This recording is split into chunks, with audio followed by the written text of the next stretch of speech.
mismong Philippine Statistics Authority nang nagsabi walang pangalang Mary Grace Piato sa kanilang record. Hinala tuloy ng mga kongresista mukhang dinoktor lang talaga ang mga resibo ng confidential funds ni Vice President Sara Duterte. Nagbabalik si Marian Enriquez. Isang Mary Grace Piatos daw ang isa sa mga nakatanggap ng confidential funds ng Office of the Vice President noong 2022.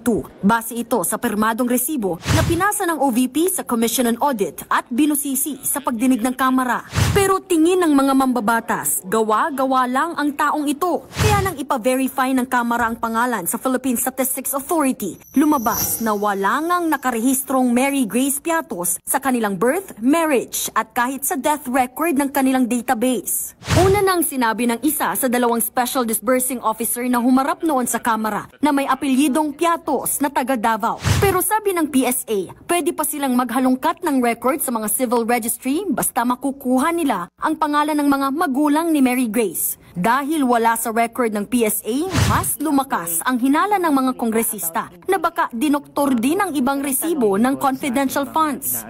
Kung non-existent si Mary Grace Piatos, I guess, obvious na ang implications nito. There is fraud and falsification. Ngayon, meron na talagang konkretong patunay na hindi ginamit ng tama ang pera ng bayan. Wala pang pahayag ang OVP sa issue pero dati nang iginiit ni VP Sara na hindi dumadaan sa kanyang mga acknowledgement receipt at mga tauhan daw niya ang nag-aayos nito. Sa ilalim ng revised penal code, may tuturing na technical malversation ang basta-bastang pag-realign o paggastos ng pondo na nakalaan dapat sa ibang programa o proyekto. Kaya kung mapatunayan na nalustay ang confidential funds, mismong si Vice President Sara Duterte raw ay maaaring managot dito.